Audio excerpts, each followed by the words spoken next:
দহগ্রামের সেই নীরব শান্ত পরিবেশে সীমান্তের কাছাকাছি জমিতে চাচা আলু তুলছিলেন আর চাচি পাশে কাজ করছিলেন। তাদের মধ্যে একটি গভীর সম্পর্ক ছিল, কেবল রক্তের সম্পর্ক নয়, বরং বছরের পর বছর একসাথে পথ চলার এক ধরনের অনুভূতি। চাচা যখন পুরনো দিনের কথা স্মরণ করছিলেন তখন আমি অবাক হয়ে শুনছিলাম।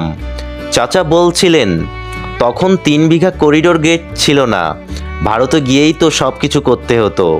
হাটবাজার, চিকিৎসা, পড়াশোনা সব কিছুই ছিল ওপারের। জীবনটা একসময় খুবই সহজ ছিল। তাদের চোখের কোণে পুরনো দিনের সেসব স্মৃতি ফুটে উঠল। তারপর যখন 3 বিঘা গেট হলো তখন সব কিছু বদলালো না। গেট অনেক সময় খোলা থাকতো না, অনেক মানুষ মারা যেত। চাচা চাচির মাঝে কোনো হতাশা বা অভিযোগ ছিল না, বরং সেই কঠিন দিনগুলোর পরেও তারা একে অপরকে